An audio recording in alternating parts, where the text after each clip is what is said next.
नमस्कार, ऐसा देश हो मेरा में आपका स्वागत है। पिछले 2 हफ्ते जो हमने आपके सामने विषय रखा है, एक अन्ना हजारे पर हम आपके सामने विषय लेकर आए थे और दूसरा नक्सलवाद पर।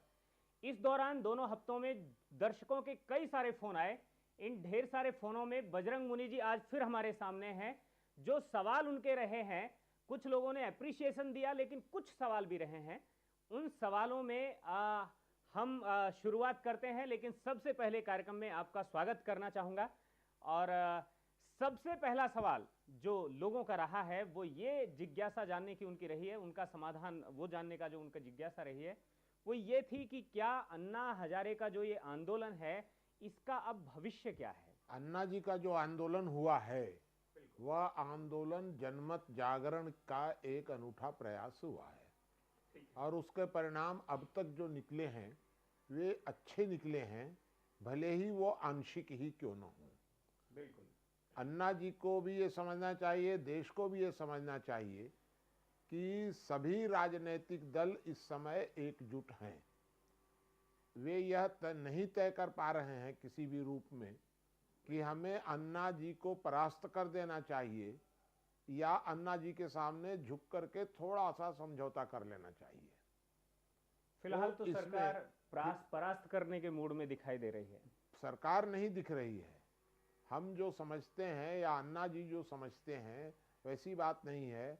सभी राजनीतिक दल एक समान सोच रख रहे हैं जी, और सब राजनीतिक दल अंदर अंदर सब एकजुट हैं। यह अलग बात है कि वे अभी तक अन्ना को उतना बड़ा खतरा न समझ करके और सत्ता संघर्ष में लगे हुए हैं राजनीतिक दल कि इस लड़ाई में, अन्ना की इस लड़ाई में हम अपना फायदा कैसे उठा लें। इसलिए इस अन्ना आंदोलन का भविष्य तो आंशिक ही है। माने इसी बीच ये सवाल भी उठता है जो आपने कहा है कि राजनीतिक दलों की ये मानसिकता भी बनी है कि इस अन्ना मूवमेंट के अंदर वो किस तरह से अपना फायदा उठा लें, यानी वोट बैंक में किस तरह से उससे सेंध लगा सकें। इसी बीच एक बड़ी भूमिका बीजेपी की भी बनती है। माने अन्ना आंदोलन में बीजेपी हमेशा अन्ना के साथ खुलकर सामने आई, लेकिन जब अन्ना लोकपाल की मांग करते रहे तो कई बार वो ये कहती रही कि सड़क नहीं संसद तय करेगी। ये बात आप जो कह रहे हैं यह बात बिल्कुल सही है और मेरे विचार में इस समूचे आंदोलन में सबसे अच्छी भूमिका तो मनमोहन सिंह जी की रही है, बीजेपी की नहीं। बीजेपी की तो है ही नहीं, कोई प्रश्न ही नहीं है। मनमोहन सिंह की भूमिका तटस्थ भाव से रही है कि पार्टी चाहे अन्ना आंदोलन को फांसी दे दे या अन्ना आंदोलन की प्रशंसा कर दे। जो पार्टी ने कहा अन्ना के विषय में, लेकिन मनमोहन सिंह जी ने मुंह नहीं खोला। चिदंबरम की भूमिका सबसे अच्छी रही है। चिदंबरम एक गृह मंत्री हैं और गृह मंत्री को यदि सरकार कोई आदेश देती है किसी प्रकार का भी, तो गृह मंत्री को गृह मंत्री के समान ही बिल्कुल जल्लाद के सरीखे या क्रूएल होना चाहिए, उसको अपना दिमाग नहीं लगाना चाहिए। उन्होंने रामदेव जी के आंदोलन को पूरी ताकत से कुचल दिया जो उसको सरकार ने आदेश दिया, क्योंकि वो गृह मंत्री थे। तो गृह मंत्री को जब अन्ना के आंदोलन को कुचलने का आदेश हुआ तो गृह मंत्री ने पूरी ईमानदारी से कुचलने का प्रयास किया। रामदेव के आंदोलन? हाँ, नहीं, अन्ना के आंदोलन को भी। अन्ना हजारे ने जब 16 तारीख को आंदोलन शुरू किया तो उनको जेल में बंद किया गया। हाँ, बिल्कुल, तिहाड़ पहुंचाया गया। तो चिदंबरम ने अपनी तरफ से गृह मंत्री के रूप में बहुत अच्छी भूमिका अब तक निभाई है, स्पष्ट भूमिका निभाई है। आदेशों का पालन करते रहे। आदेशों का पालन उन्होंने पूरी ईमानदारी से किया है कि हमको क्या करना चाहिए गृह मंत्री के रूप में। बिल्कुल। और इसमें सबसे अच्छी भूमिका यदि मानी जाए तो लालू प्रसाद और मुलायम सिंह की भी स्पष्ट रही है, जिन्होंने पूरे सदन में यह साफ कर दिया कि अगर यह लोकपाल बिल आ गया तो हमारे जो सरीखे लोग और आप सरीखे लोग जेल के अंदर रहेंगे। और आपने ये भी देखा होगा कि लालू प्रसाद ने जब अपनी आंतरिक भावना प्रकट की, जो वास्तव में पूरे सदन की भावना थी, लालू मुलायम की भावना नहीं थी। बाकी लोग ड्रामा कर रहे थे और लालू मुलायम स्पष्ट कर रहे थे। उस समय सोनिया जी ने भी लालू के कथन का मेज थपथपाकर स्वागत किया। इसका मतलब कि सदन की भावना वह थी। वह जो सदन ने जो अन्ना हजारे को प्रणाम किया, वह सदन की भावना नहीं थी, वो सदन का नाटक था कि भाई अन्ना हजारे के सामने झुक जाओ। और यहां सदन की भावना थी जो लालू और मुलायम ने कहा है। आप जरा विचार करिए कि जिस अन्ना हजारे को पूरा सदन झुककर खड़ा होकर सलाम करता है, सम्मानित करता है, 1 महीने 2 महीने के बाद ही उसी अन्ना हजारे को केंद्र का एक मंत्री कहता है कि ये तो सेना का भगोड़ा सिपाही है। बेनी प्रसाद वर्मा ने कहा। तो अब आप विचार करिए कि जो सदन की भावना क्या थी और आज की भावना क्या है। वही अन्ना हजारे तो हैं जिसको पूरे सदन ने सम्मानित किया है, उसको भगोड़ा कहने की हिम्मत कैसे हो गई। इसका मतलब यह है कि संपूर्ण सदन और सभी राजनेता एकजुट होकर के इस आंदोलन को असफल करने के दांव पेच में लगे हुए हैं। झगड़ा इतना है कि झुक करके समझौता कर लिया जाए, कि दबा दिया जाए, या इस आंदोलन में से क्या लाभ निकाला जाए। भारतीय जनता पार्टी की भूमिका इसमें सबसे खराब रही है।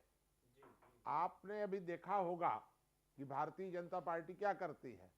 अन्ना आंदोलन के समय में वो बार बार कहती है सरकार को इस्तीफा दे देना चाहिए, मंत्रिमंडल को इस्तीफा दे देना चाहिए। ऐसा इस्तीफा मांग रहे हैं जैसे गाजर मूली का खेल है, कोई बड़ी भारी बात हो गई है। वो तो ऐसा सोच रहे हैं बस अब इस्तीफा दे देंगे। उसके सामने मुद्दा अन्ना आंदोलन नहीं है, उसके सामने मुद्दा चेंज गार्ड है। उसके सामने कोई मुद्दा अन्ना आंदोलन मुद्दा है, न उसके सामने समाज मुद्दा है, न न्याय मुद्दा है, न नैतिकता मुद्दा है। उसके सामने तो केवल एक मुद्दा है कि हम किस तरह से चाहे छीन झपट कर या धोखा दे करके सत्ता अपने हाथ में प्राप्त कर लें। और कुछ ऐसा ही सोच इसी तरह का सोनिया जी वगैरह का भी है, लेकिन वो थोड़ा सा अप्रत्यक्ष है सोनिया जी के गुट का। इस प्रकार से जैसे बीजेपी जिस तरह से बेनकाब हो रही है उस तरह से उन लोगों का नहीं है, मुझे ऐसा लगता है। और इसलिए इस आंदोलन का जो राजनीतिक भविष्य दिखाई दे रहा है वो तो करीब ऐसा ही दिख रहा है जो हो रहा। लेकिन सदन में जितना खराब चेहरा आपने बीजेपी का खींचा है वैसा दिखाई नहीं दिया, या और देश भी वैसा समझ नहीं सका। हाँ, देश अगर नहीं समझ पा रहा है तो इस संबंध में मैं क्या कर सकता हूं। मैं जो समझा, हो सकता है मेरी समझ गलत भी हो सकती है, लेकिन मैं जो समझा वो ये समझा कि शुरू से भारतीय जनता पार्टी का चेहरा ऐसा ही रहा है। जब आपने पिछले 16 अगस्त के समय में देखा होगा कि जब जरूरत पड़ी तो भारतीय जनता पार्टी अन्ना के साथ हो गई, और जब कांग्रेस पार्टी भी झुकी तो बीजेपी फट से पलट गई और वो सीधे अन्ना के खिलाफ हो गई। इतनी जल्दी गिरगिट के सरीखे नेता लोग रंग बदलते हैं। ये रंग बदलने का कार्य या तो हमने बेनी प्रसाद वर्मा के कथन से समझा और या बीजेपी के इस व्यवहार से समझा। लालू और मुलायम के व्यवहार से कहीं ये समझ में नहीं आया, या शरद यादव के व्यवहार से भी। ये लोग स्पष्ट थे एकदम अन्ना के खिलाफ, खुल करके एकदम। माने दुश्मन सभी हैं, कोई सामने है और कोई पीछे से वार कर रहा है। हाँ, ये लोग जो हैं ये इस तरह का गिरगिट सरीखे रंग बदलने में माहिर नहीं है ये लोग। तो ये लोग इसलिए खुल करके बोल देते हैं। जैसे किसी नेता ने सदन में ही ये कह दिया कि अगर ये इस प्रकार का हो जाएगा तो हम लोग तो जेल के अंदर होंगे। यह स्पष्टोक्ति थी। यह हो सकता है लोगों को इसमें बुरा लगा हो। एक बार फिर से हम इस पर थोड़ा सा निष्कर्ष कुछ निकालने की कोशिश कर सकते हैं क्या कि अन्ना हजारे का जो मूवमेंट है, जो आंदोलन है, लोकपाल बिल का विषय है, काले धन का विषय है, या फिर बाद में उन्होंने और कई विषय जोड़े, ग्राम सभा सशक्तिकरण का भी विषय जोड़ा, संविधान का भी विषय जोड़ा, और इस तरह के 3-4 विषय उन्होंने और जोड़े। तो क्या इस सब दिशा में यह आंदोलन अब कितना आगे बढ़ पा रहा है? जी, अभी तक तो ये स्थिति है कि अन्ना जी के पूरे आंदोलन में एक जगह भूल हुई है वर्तमान में, और वो भूल ये हुई है कि इन्होंने 27 तारीख से अनशन किया। ये 27 तारीख से अनशन न करके जो संसद का सत्र जब खत्म हो जाता, क्योंकि नेता लोग होते तो बहुत ही चालाक हैं, मैं उनको धूर्त तो नहीं कहूंगा क्योंकि असंसदीय भाषा हो जाएगी, इसलिए मैं चालाक शब्द तक अपने को सीमित रख रहा हूं। ये होते तो बहुत चालाक हैं। इन्होंने सदन का सत्र 2 दिन और बढ़ा दिया। अब अन्ना जी अपने 27 तारीख पर अडिग रहे। इनको भी अपने अनशन की तारीखें बदल देनी चाहिए थी। कर देते ये 10 जनवरी, 14 जनवरी से करेंगे, क्या बिगड़ जाता 14 जनवरी आने में। लेकिन अब ये गलती कर गए और इसलिए ये सारी जो गड़बड़ी पैदा हुई, एक तरफ संसद चल रही है, एक तरफ आप अनशन कर रहे हैं, बहस चल रही है। अनशन भी फिर 3 दिन के बजाय 2 दिन में ही खत्म कर दे रहे हैं और सरकार को कहीं ना कहीं मैसेज गया कि अन्ना कमजोर। हाँ, तो खत्म करके इन्होंने अच्छा किया, बहुत ही अच्छा किया। ये तो गांधी जी भी कई बार अपने कार्यक्रम वापस लेते थे। अनशन बीच में खत्म किया जा सकता है। हाँ, वापस लेना इनकी बुद्धिमानी थी, रणनीतिक। यदि मान लीजिए 1 दिन और चला देते और 1 दिन और चला देते तो और भद्द पिटती। अच्छा हुआ कि इन्होंने अपना अनशन समय रहते समाप्त कर दिया। अब नए ढंग से रणनीति बनावे। क्या भद्द पिटती, फिर क्या ऐसा बवाल हो जाने वाला था कि नहीं तो और ज्यादा क्लियर हो जाता। अभी तक तो ये आया कि भाई बीमारी भी उसमें एक बहाना थी। एक तरफ भीड़ कम हुई, ये भी एक बात थी, और बीमारी भी एक बहाना थी, दोनों थी। अगर ये तीसरे दिन यदि भीड़ नहीं आती और कम हो जाते तो आगे और नुकसान होता। फिर भी अभी कोई नुकसान नहीं हुआ है। नए ढंग से विचार करके मैं तो 2 बातों पर चाहता हूं। एक, लोकपाल के मुद्दे पर किसी एक दल को टारगेट बनाने की बजाय पूरे सभी राजनीतिक दलों को एक साथ लेकर के समझा जाए। मैं इस बात से तो सहमत था कि कांग्रेस पार्टी पर दबाव बनाना चाहिए, लेकिन उस दबाव को इतना अधिक खींच दिया जाए वह उचित नहीं था। जो दबाव बनाया गया वो मैं सहमत। दबाव एक तरह से कांग्रेस विरोध हो गया और बाकी पार्टियों के पक्ष में चला गया। पक्ष में चला गया। दबाव होना चाहिए था कांग्रेस पर कि अगर तुम ऐसा नहीं करोगे तो हम तुम्हारे खिलाफ प्रचार करेंगे। यह केवल दबाव के लिए होना चाहिए था, इसको वास्तव में नहीं आना चाहिए था। लेकिन लोकतांत्रिक प्रक्रिया में अगर अन्ना आने वाले 5 राज्यों में अगर कांग्रेस के खिलाफ यानी सरकार के खिलाफ अगर प्रचार करते भी हैं, ऐसी कंडीशन में उनके खिलाफ प्रचार करना ये विपक्ष यानी जो भी वहां पर दूसरी मेजर पार्टी है उसके पक्ष में माना जाएगा। हाँ, तो ये अपने ये स्वाभाविक रूप से उस पक्ष में चला जाएगा। हाँ, स्वाभाविक रूप से जाएगा। यदि आप किसी एक का विरोध करेंगे, हाँ बिल्कुल, तो दूसरे का, हाँ दूसरे के पक्ष में जाएगा। दूसरे भी दूध के धुले नहीं हैं। तो ऐसी कंडीशन में सबका विरोध एक साथ कैसे संभव है? सबका विरोध करने की क्या जरूरत है हमको? चुनाव में हम लोगों को अभी कुछ नहीं करना चाहिए। वास्तव में तो अभी जनमत जागृत करना चाहिए कि राजनेताओं के या संसद के अधिकार कैसे घटे, जो मैंने पहले भी कहा था। यहां से हमारी लड़ाई शुरू होनी चाहिए। हमको या तो हम जैसे लोकपाल बिल है, तो लोकपाल बिल को हम इतना ज्यादा एक न बना दें कि लोकपाल बिल पास हो जाएगा तो सारे भारत की सारी समस्याएं समाधान हो गई। ऐसी इच्छा जागृत मत करिए। लोकपाल बिल वर्तमान राजनीतिज्ञों पर अंकुश लगाने की एक छोटी सी शुरुआत है, उसको यहीं तक रखना चाहिए। क्योंकि आगे तो हमको लोक संसद का बिल लाना पड़ेगा, लोक संसद के लिए दबाव बनाना पड़ेगा, क्योंकि लोक संसद ही उन पर नियंत्रण लगा पाएगी। लेकिन जब तक अब अन्ना जी जैसे बोलते हैं आपकी लोक संसद यानी वो भी एक तरह की सिविल सोसाइटी है। आप नहीं, लोक संसद सिविल सोसाइटी कहाँ है? सिविल सोसाइटी तो लोक संसद के लिए आंदोलन करेगी। जो लोक संसद बनेगी, सिविल सोसाइटी के पास कोई राइट नहीं है, लेकिन लोक संसद के पास कुछ राइट होंगे। लोक संसद के पास उसी प्रकार राइट होंगे जैसे वर्तमान संसद के पास है। उसी प्रक्रिया से लोक संसद चुनी जाएगी। अन्ना जी बोलते हैं जन संसद। जन संसद यानी क्या स्वरूप होगा? देश की जनता से एक संसद झेल नहीं पा रही है। देश की जो जनता है वो दो संसदों को कैसे झेल पाएगी? ये एक बड़ा मुद्दा है। यही तो एक प्रश्न है ना कि वर्तमान जो जनता है उसे एक संसद ने गुलाम बनाकर रखा है। माने ये गुलामी अब जो है दो सदनों के बीच में बढ़ जाएगी। जब जो गुलामी एक जगह पर है, ये जब गुलामी विकेंद्रित होगी, 2 जगह जाएगी, 3 जगह जाएगी, 4 जगह जाएगी, जब अधिकार विकेंद्रित होंगे तब जनता को ऑप्शन मिलेगा, तब अब मैंने अधिकार विकेंद्रित होने से ही तो जनता मालिक बनना शुरू करेगी कि तुम गड़बड़ करोगे हम उसके साथ हो जाएंगे। तो इस प्रकार से दो संसद होनी चाहिए, और हम दो समानांतर संसद नहीं बना रहे हैं। वास्तव में वर्तमान संसद के पास इतने ज्यादा अधिकार और दायित्व हैं कि यह संसद हो गई है बोझिल, और इसलिए यदि अधिकार और दायित्व विभाजित होते हैं तो उसमें एक तरफ तो वर्तमान संसद की कार्यकुशलता बढ़ेगी और दूसरी तरफ उसका न्यूसेंस वैल्यू घटेगा, जो ये लोक संसद के हिसाब से आएगा। तो वर्तमान समय में अन्ना जी की टीम को भी लोक संसद के मुद्दे को हाईलाइट करना चाहिए जनमत में, और लोकपाल का जो बिल है इस बिल पर जोर डालना चाहिए, इसके लिए संघर्ष करना चाहिए। अभी हम लोकपाल बिल के लिए संघर्ष के पक्ष में हैं, न कि हम इस बिल के पक्ष में हैं। अभी तक लोक संसद को तो बोलते रहिए, हाईलाइट करते रहिए, जो जन संसद बोल रहे हैं अन्ना हजारे, तो जन संसद क्या होती है?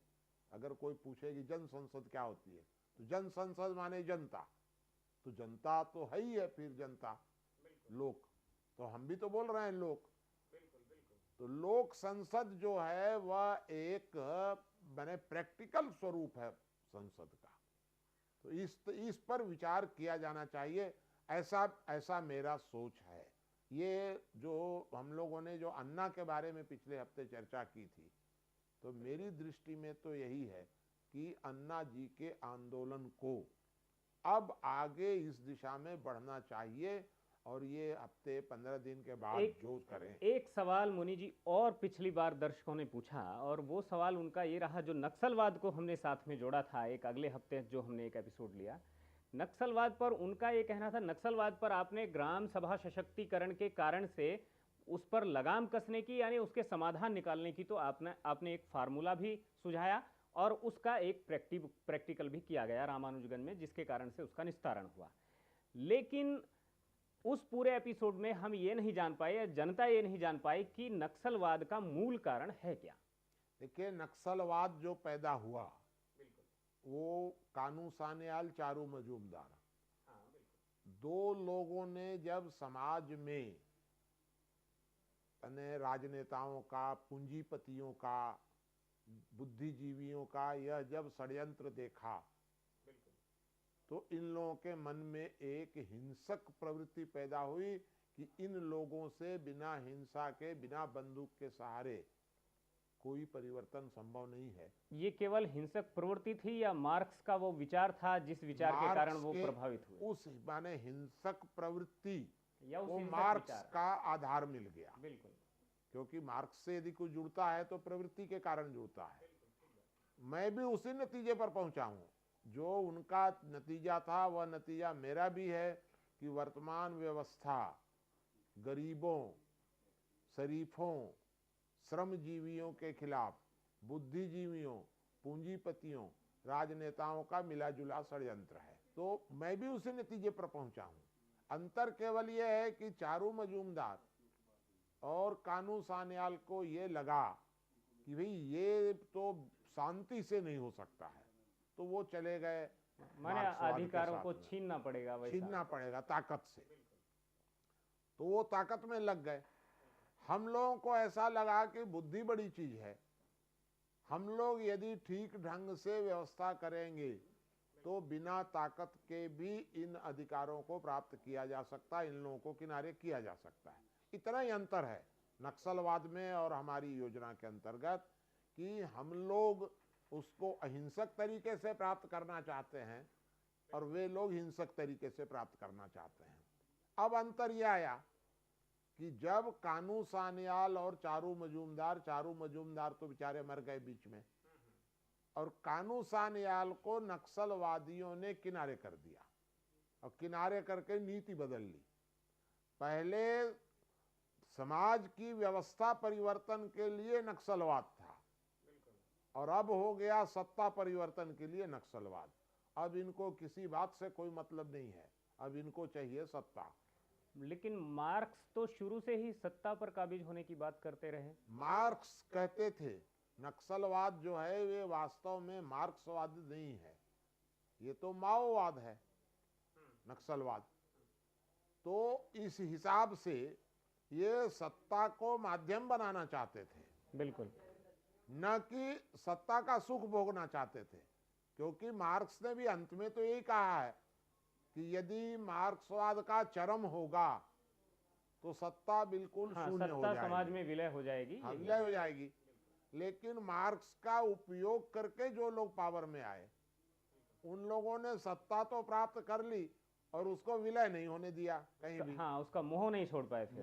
मोह छोड़ने का प्रश्न ही नहीं था, वो तो उनको सुख भोगना था, मार्क्स के नाम का उपयोग किया। तो जब बेचारे इनको कानू सान्याल को यह दिखा कि मैं जिस दिशा में जा रहा था उसका दिशा बदल करके और ये सारा परिवर्तित कर दिया गया है, जब ऐसा दिखा तो बेचारे कानू सान्याल ने इन सबको नक्सलवादियों को रोकने का प्रयास किया। और जब ये लोग नहीं रुके, सत्ता संघर्ष में ही जाने लगे, पूंजीपतियों से धन लेने लगे, गठजोड़ करने लगे, बेगुनाहों को मारने लग गए, तब कानू सान्याल ने फांसी लगा ली। और इसका मतलब ये हुआ कि सैद्धांतिक नक्सलवाद ने फांसी लगा ली और सत्ता संघर्ष वाला नक्सलवाद आज सिद्धांत विहीन होकर के समाज में दौड़ लगा रहा है। नक्सलवाद पूरी तरह सत्ता संघर्ष है, एक सत्ता पर बंदूक के जोर पर बैठा हुआ है, क्योंकि सेना पुलिस सारी इसके पास है। आप जरा विचार तो करिए कि एक ही आदमी के पास सेना, उसी के पास पुलिस, उसी के पास कानून, उसी के पास सारा धन, सारे हिंदुस्तान का धन उसी के पास। ये सारा अगर एकत्रीकरण हो गया तो बाकी हम लोगों के पास क्या बचा।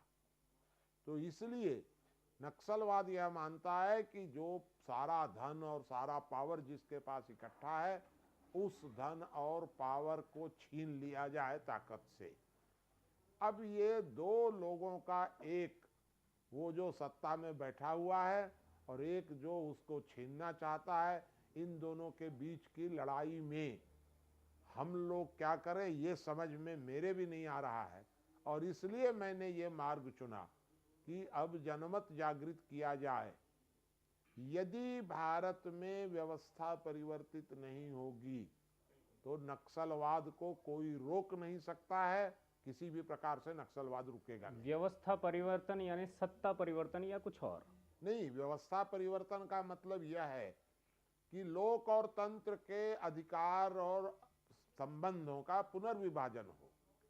माने सत्ता किसी के भी पास रहे कोई फर्क नहीं पड़ता। नहीं, सत्ता किसी के पास भी रहे, लेकिन सत्ता कितनी उसके पास रहे ये कौन तय करेगा? वही तय कैसे कर लेगा? जिसके पास सत्ता है वही तय करेगा कि उसके पास कितनी सत्ता रहे। इसको तय करने वाली कोई भिन्न इकाई होनी चाहिए जो सत्ता में है उसके अधिकारों की समीक्षा करने के लिए कोई इकाई लोक को बनानी चाहिए, और वह इकाई बनेगी लोक संसद। मुनि जी, आप जो जहाँ तक बात कर रहे हैं, मैं दुनिया के एक राजनीतिक व्यवस्था में कुछ अगर देख पा रहा हूँ तो ईरान ने एक ऐसी व्यवस्था खड़ी की है कि ईरान के बुजुर्ग लोग, जो सम्मानित लोग कह सकते हैं जिनको, ऐसे लोगों का एक बहुत बड़ा हब है, उनकी एक पंचायत है और जो संसद को मॉनिटर करती है। वो बिल्कुल गलत तरीका है, क्योंकि ईरान का भी मैं जानता हूँ, किसी भी मुस्लिम देश में लोकतंत्र नहीं है। लोकतंत्र का ढोंग है एक प्रकार का, क्योंकि इस्लाम, यहाँ भी इस्लामिक देश जितने हैं वहाँ धर्म सबसे ऊपर है और धर्म के नीचे है राज्य, धर्म के नीचे है व्यक्ति, धर्म के नीचे है समाज। जहाँ समाज ऊपर है, लोक का मतलब समाज है, लोक का मतलब धर्म नहीं होता है, लोक का मतलब राज्य नहीं होता है, राज्य का मतलब लोग, जनता, पब्लिक। हाँ, तो लोक का मतलब पूरी आम जनता है।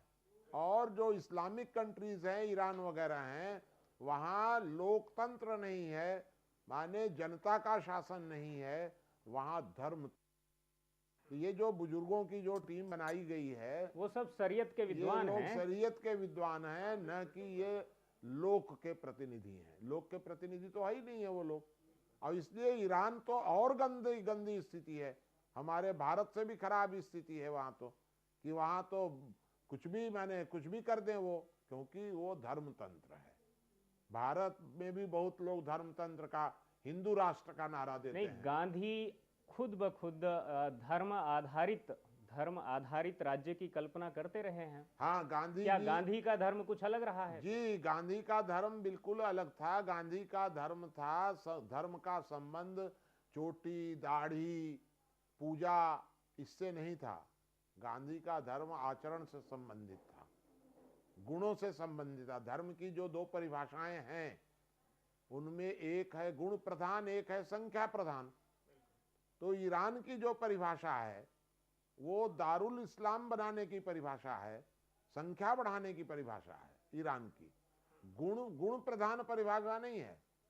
तो गुण प्रधान परिभाषा अगर धर्म की कहीं आती है सामने, तो ऐसी परिभाषा का स्वागत किया जाना चाहिए।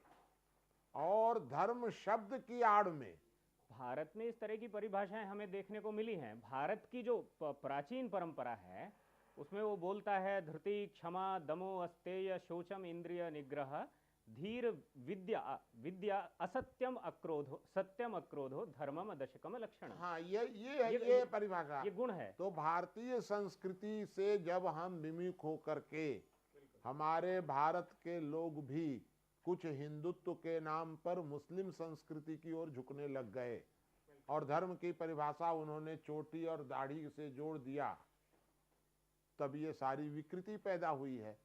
ये विकृति नहीं आनी चाहिए थी। हमारे भारत में 4 प्रकार की स्थितियां तो है ही हैं। भारत में जो भारतीय संस्कृति है वह विचारों के आधार पर आगे जाती है। इस्लामिक संस्कृति संगठन शक्ति के आधार पर जाती है। ईसाई संस्कृति धन के आधार पर आगे बढ़ती है।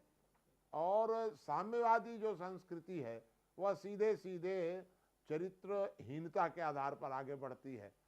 ये जो 4 तरह की विचारधाराएं या संस्कृतियां हम लोग मानते हैं, तो हमें भारतीय संस्कृति पर गर्व होना चाहिए। और मैं तो ये कहूं कि मुझे हिंदू होने पर गर्व है, क्योंकि हिंदू में ही एक ऐसी विचारधारा है जहां विचारों को महत्व दिया गया है, चरित्र को महत्व दिया गया है।